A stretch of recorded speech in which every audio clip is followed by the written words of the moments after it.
আসসালামু আলাইকুম everyone, welcome back to my channel. আজ চলে এসেছি আরও একটি রেসিপি নিয়ে। আশা করছি আমার আজকের রেসিপিটাও আপনাদের কাছে ভালো লাগবে। আমার আজকের রেসিপি হচ্ছে ডিম দিয়ে বেগুন রান্না।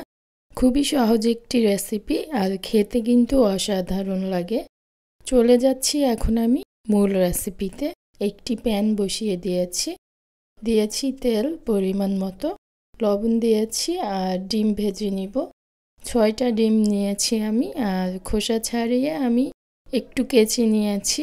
এখন ডিমগুলো লালচে করে ভেজে নিয়েছি, তুলে নিব। একই তেলে দিয়ে দিচ্ছি বেগুন। আমি 250 গ্রাম বেগুন নিয়েছি, আর বেগুনগুলোতে আমি হলুদ মেখে নিয়েছি আর লবণ। উল্টে দিচ্ছি, এক পাশ ভাজা হয়ে গিয়েছে। সবগুলো বেগুন আমি উল্টে দিয়েছি। বেগুন ভাজা হয়ে গিয়েছে, তুলে নিব। একইভাবে আমি বেগুন ভেজে নিয়েছি সবগুলো। আর এখানে পেঁয়াজ কুচি দিয়ে দিয়েছি 2টি বড় সাইজের পেঁয়াজ। পেঁয়াজগুলো একটু ভেজে দিয়েছি। এখানে 1 চা চামচ আদা রসুন বাটা।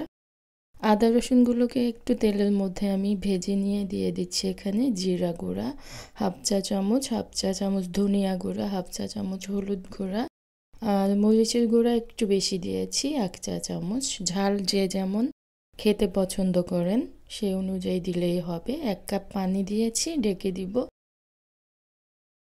ঢেকে আমি মশলাগুলো কষিয়ে নিয়েছি 5 মিনিট মতো। নেড়ে নিয়ে এখন দিয়ে দিচ্ছি ভেজে রাখা ডিমগুলো। মশলার মধ্যে একটু কষিয়ে নিব। এখন পানি দিয়ে দিচ্ছি, 1.5 কাপ পরিমাণে পানি দিয়েছি। ঢেকে দিচ্ছি বলক উঠে আসা পর্যন্ত। বলক উঠে এসেছে, আর সামান্য লবণ দিয়েছি। যেহেতু আমি আগে লবণ দিয়েছি, লবণটা বুঝে দিতে হবে। এখন ভেজে রাখা বেগুনগুলো দিয়ে দিলাম। কাঁচামরিচ দিয়েছি 7-8টি। নেড়ে এখন আমি ঢেকে দিচ্ছি রান্না হয়ে আসা পর্যন্ত। এই তো আমার কিন্তু খুব সহজেই ডিম বেগুন রান্না হয়ে গিয়েছে।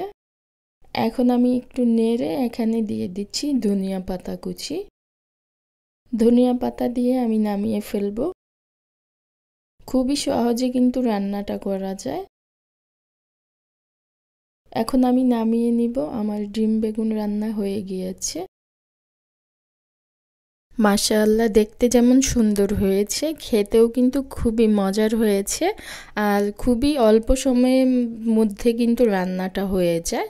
আশা করছি আজকের রেসিপি আপনাদের কাছে ভালো লেগেছে। ভালো লেগে থাকলে প্লিজ একটি লাইক দিয়ে দিবেন। আর যারা এখনও আমার চ্যানেলটাকে সাবস্ক্রাইব করেননি, প্লিজ সাবস্ক্রাইব করে দিবেন। আজকের মতো এখানেই বিদায় নিচ্ছি। আবার ফিরে আসবো নতুন কোনো রেসিপি নিয়ে। সে পর্যন্ত সবাই ভালো থাকবেন, সুস্থ থাকবেন। আল্লাহ হাফিজ।